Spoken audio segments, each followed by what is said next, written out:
Hi friends, welcome to Selvi Mano's life style. இன்றைக்கி என்ன video பார்க்க போகிறோன்னா, நேற்று நைட்டு தீபத்துக்கு விளக்கு வச்சதையும் நைட்டு என்ன டின்னர் செஞ்சேன்றதை பார்க்க போகிறோம். அதுக்கு முன்னாடி இப்போ தான் நம்ம வீடியோ முதல்ல பார்க்குறீங்கன்னா நம்ம சேனலை மறக்காமல் சப்ஸ்கிரைப் பண்ணிக்கோங்க. வாங்க வீடியோக்குள்ளே போகலாம். பாருங்கள், இது வந்துட்டு அம்மா எனக்கு கல்யாணத்துக்காக கொடுத்த குத்து விளக்கு. எடுத்து பூ போட்டு வச்சுருக்கேன். பாருங்கள், 4 பூ போட்ட விளக்கு வந்து வாங்கிட்டு வந்திருந்தேன். இது வந்து 1 10 ரூபான்னு சொன்னாங்க. அதனால் 4 வாங்கிட்டு வந்திருந்தேன். மண் விளக்கு வந்துட்டு 6 10 ரூபான்னு சொன்னாங்க. அதனால் 6 விளக்கு மட்டும்தான் வாங்கிட்டு வந்து பழைய விளக்கோட கலந்து வந்து ஏற்றிக்கிட்டேன். எல்லாத்துலேயும் வந்துட்டு எண்ணெய் ஊற்றி வச்சுட்டேன். குத்து விளக்கில் மட்டும் கடைசியாக ஊற்றிக்கலான்னு சொல்லி வச்சுருந்தேன். நாங்கள் கடை வச்சுருக்கிறதுனால அங்கே 3 விளக்கு இங்கே 3 விளக்குன்னு பிரித்து எடுத்துக்கிட்டேன். புது விளக்கு கலந்து ஏற்றணும் அப்படிங்கிறதுக்காக. என்னோடய வாசல் வந்துட்டு ரொம்ப சின்ன வாசல் தான். அதனால் நான் எவ்வளோ கம்மியாக விளக்கேற்ற முடியுமோ அவ்வளோ கம்மியாக தான் விளக்கேற்றுவேன். நிறைய வந்து ஏற்ற மாட்டேன். பாருங்க, நான் வந்துட்டு வீட்லேயே பொருத்தி தான் வந்து எடுத்துகிட்டு போவேன். சில பேர் வந்துட்டு வாசல்லேயே எடுத்துகிட்டு போயிட்டு அங்கே பொருத்துவாங்க. நான் அம்மா வீட்டிலேயே பொருத்தி பிளேட்டில் வச்சு தான் எடுத்துகிட்டு போவோம். அதனால் அதே பழக்கம் தான் வச்சுருக்கேன். எல்லாத்தையும் வந்து பொருத்திக்கலாம். எனக்கு கல்யாணம் 1.5 வருஷம் ஆச்சு. இந்த வீட்டில் வந்து எனக்கு இது 2வது கார்த்திகை தீபம். நாங்கள் வந்து வாடகை வீட்டில் தான் வந்துட்டு இருக்கோம். நாங்கள் வந்து மாடியில் மேலே இருக்கிறதுனால நாங்கள் நடப்பாதையில் தான் வந்துட்டு விளக்கு வைக்கணும். பக்கத்து வீட்டில் இருக்கவங்களுக்கும் அந்த நடப்பாதை தான் மெத்தைக்கு போகிற வழி. அதனால் அந்த விளக்கெறிகிற ஒரு மணி நேரம் அவங்க நடக்காத இருக்கணும். இல்லைனா வந்துட்டு அந்த இடத்துல விளக்கே வைக்க முடியாது. மழை வேறு காலையிலேருந்து பெஞ்சிட்டு இருந்துச்சு. இப்போ தான் வந்து கொஞ்சம் நேரம் விட்டுருக்கு. நான் கரெக்டாக வந்து விளக்கேற்றும் போது மணி வந்துட்டு 6, ஒரு 6:15 போல் விளக்கு வைக்கலான்னு சொல்லி ஒன்று ஒன்றா வந்து ஏற்றிட்டு இருக்கேன். இந்த வீடு வந்துட்டு எனக்கு ரொம்ப பிடிக்கும். நல்லா வந்து வெளிச்சமாக ஒரு பாசிட்டிவ் வைப்பாக இருக்கும். அதனால் வந்துட்டு இதே வீட்டிலேயே நாங்கள் இருக்கோம். பாருங்கள், இப்போ வந்துட்டு விளக்கு எடுத்துகிட்டு போய் வெளியே வச்சுக்கலாம். கரெக்டாக மணி வந்துட்டு 6:15 ஆச்சு. சின்னதாக ஒரு ஸ்டார் கோலம் மாதிரி போட்டிருந்தேன். அது நடுவில் தான் வந்துட்டு விளக்க வைக்கணும். பாருங்க, கொஞ்சமாக தான் ஏற்றிருந்தேன். ஹாலிலேருந்து பக்கம்தான்றதுனால கையிலே ஒன்று ஒன்றா வந்துட்டு எடுத்துகிட்டு போய் வச்சுக்கலாம். பாருங்கள், இதான் வந்துட்டு என்னோடய டெக்கரேஷன். என்னோடய மொத்த வாசலே வந்துட்டு இது தான். அதனால் வந்து நான் எப்போவுமே இவ்வளோ தான் வந்துட்டு விளக்கே வைக்குவேன். உங்கள் வீட்டில் எப்படி விளக்கு வச்சிங்கன்னு சொல்லுங்கள் ஃப்ரெண்ட்ஸ். வாங்க, நைட்டுக்கு வந்துட்டு கடலைக்கறி தான் வச்சுருந்தேன். சுண்டல் வந்து ஊற வச்சு ஒரு நாள் ஆச்சு ஃப்ரிட்ஜில் வச்சுருந்தேன். அதனால் சாம்பார் வைக்காமல் இதையே செஞ்சேனான்னு வந்து முடிவு பண்ணிட்டேன். ரொம்ப ஈஸியாக வந்துட்டு எப்படி கடலைக்கறி வைக்கிறதுன்னு என்னோடய ஸ்டைலில் சொல்கிறேன் வாங்க. அதுக்கு வந்துட்டு ஒரு வானல் எடுத்து வச்சுக்கலாம். பாருங்கள், வானல் நல்லா சூடாகிட்டோம். அதுக்கப்புறமா வந்துட்டு எண்ணெய் வந்துட்டு ஒரு 3 ஸ்பூன் ஊற்றிக்கலாம். நீங்கள் வானல் வச்சுட்டு அதுக்கப்புறமா எண்ணெய் ஊற்ற விட வானல் கொஞ்சம் காஞ்சி நீங்கள் எண்ணெய் ஊற்றிங்கன்னா எண்ணெயும் டக்குன்னு சூடாகிடும். பாருங்கள், வந்துட்டு கொஞ்சம் சோம்பு, பட்டை, ஒரு சின்ன துண்டு அன்னாசி பூ, அப்புறம் வந்துட்டு இந்த இலை இது எல்லாத்தையுமே வந்துட்டு போட்டுக்கலாம். போட்டு நல்லா பொரிஞ்ச உடனே சின்ன வெங்காயம் இருக்குது பாருங்கள், அது வந்துட்டு சும்மா ஒரு 4 வெங்காயம். ஏன்னா ரொம்ப வந்துட்டு வெங்காயம் போட்டோன்னா வந்துட்டு இனிக்க ஆரம்பிச்சிடும். அதனால் வந்துட்டு ஒரு 4 வெங்காயத்தை மட்டும் வந்துட்டு வெட்டி வச்சுருக்கேன். அதை வந்துட்டு இதில் சேர்த்துக்கலாம்.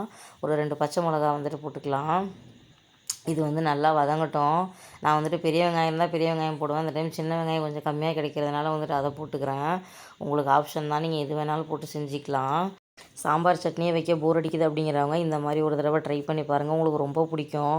ரொம்ப நேரம்லாம் ஆகாது, ஈஸியாகவே செஞ்சிடலாம். நீங்கள் இதே மெத்தடை வந்துட்டு பெரிய வெள்ளை சுண்டல் இருக்குது பார்த்தீங்களா, நீங்கள் வந்து அதுலேயே செஞ்சுக்கலாம். நீங்கள் இந்த மாதிரி வந்துட்டு செஞ்சு உங்களுக்கு இட்லிக்கு, தோசைக்கு, பொங்கலுக்கு, பூரிக்கு, சப்பாத்திக்குன்னு நீங்கள் எல்லாத்துக்குமே யூஸ் பண்ணிக்கலாம். இதே இதில் வந்து நீங்கள் கொஞ்சோண்டு புளியை கரைச்சி ஊற்றி நீங்கள் அப்படியே வந்துட்டு புளிக்குழம்பாகவும் யூஸ் பண்ணிக்கலாம். நம்ம அந்த மெத்தடில் தான் செய்வோம். நான் ரெகுலராக இந்த மாதிரி தான் செய்வேன். ரொம்ப ஈஸியாக இருக்கும். பாருங்கள், வெங்காயம் லேசாக வதங்கிருச்சு. இப்போ வந்து நான் அரைச்சி வச்ச பேஸ்ட்டை வந்துட்டு கொட்டிடலாம். இதில் வந்துட்டு நான் என்னென்ன போட்டிருக்கேன்னா, கொஞ்சமாக வந்துட்டு ஒரு 2 பத்தை வந்துட்டு தேங்காய். நான் ஒரு நேரத்துக்கு தான் வந்துட்டு வைக்கிறேன், நைட்டுக்கு மட்டும். அதனால் ஒரு 2 பத்தை வந்துட்டு தேங்காய் வந்துட்டு சீவி அதையும் போட்டுட்டு, அதோடு வந்துட்டு ஒரு 2 தக்காளி வந்துட்டு போட்டு, ஒரு 5 சின்ன வெங்காயம் இது வந்துட்டு போட்டு நல்லா வந்துட்டு அரைச்சி எடுத்துக்கலாம். நான் தக்காளி வந்துட்டு அதில் போட்டு வதக்கிறத விட இந்த மாதிரி அரைச்சி எடுத்துட்டோம்னா கொஞ்சம் நமக்கு பேஸ்ட்டாகவும் இருக்கும். நல்லா வந்துட்டு திக்காக கிடைக்கும். அதனால தான் வந்துட்டு தக்காளி வந்துட்டு அரைச்சே போட்டுப்பேன். சில பேர் வந்துட்டு தக்காளி வந்து அப்படியே போட்டு வதக்குவாங்க. ஆனால் இப்போ இருக்கிற தக்காளி எல்லாமே சீக்கிரமாக வந்து மையவே மாட்டேங்குது. ஒரு டைம் வாங்குகிற தக்காளி மையுது, ஒரு டைம் வாங்குகிற தக்காளி மையவே மாட்டேங்குது. அதனால் வந்து இந்த மாதிரி கிரேவி டைப்புக்கு நான் வந்துட்டு அரைச்சே போட்டுடுறது.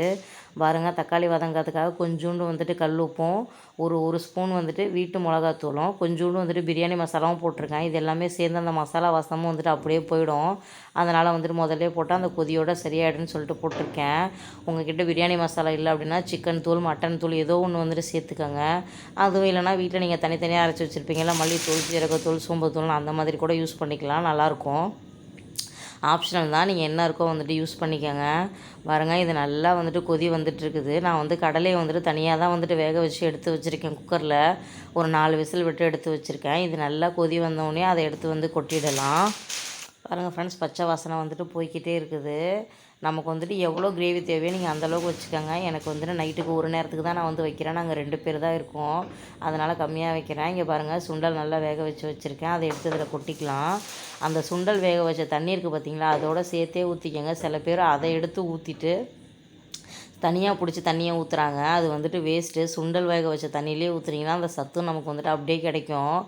பாருங்கள், சுண்டல் வேக வச்ச தண்ணி கொஞ்சம் தனியாகவும் எடுத்து வச்சுருந்தேன். அதையே வந்துட்டு இதில் ஊற்றிக்கலாம். நம்ம கொஞ்சம் நிறையா ஊற்றணும் அப்படின்னா நமக்கு சுண்டி எண்ணெய் பிரிஞ்சு கரெக்டாக வரும். அதனால் வந்துட்டு நான் கொஞ்சம் நிறையா வச்சுக்கிறேன். இதை வந்து நல்லா சுண்டி வந்துச்சுன்னா எனக்கு ஒரு நேரத்துக்கு வந்துட்டு சரியாக இருக்கும்.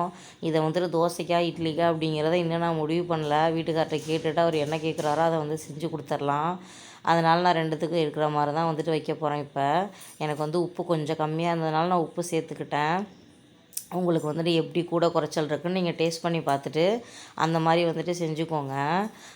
பாருங்கள், ஒரு மூடி போட்டு வந்துட்டு மூடி வச்சிடலாம். பாருங்கள், நல்லா எண்ணெய் பிரிஞ்சு பாருங்கள், சூப்பராக வந்துடுச்சு.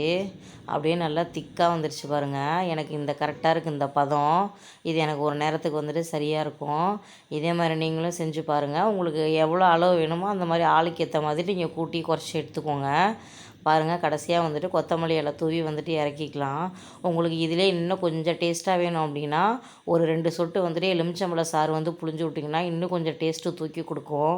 பாருங்கள், நம்மளோட சூப்பரான கடலைக்கறி வந்துட்டு ரெடி ஆயிடுச்சு. கறி குருமா நீங்கள் எப்படி வேணாலும் சொல்லிக்கோங்க. இந்த ஸ்டைலில் ஒரு தடவை செஞ்சு பார்த்துட்டு எப்படி இருக்குன்னு சொல்லுங்கள். இது வந்து என்னோடய ஸ்டைல். இந்த வீடியோ உங்களுக்கு பிடிச்சிருந்துச்சுன்னா லைக் பண்ணுங்கள், ஷேர் பண்ணுங்கள், சப்ஸ்கிரைப் பண்ணுங்கள் ஃப்ரெண்ட்ஸ்.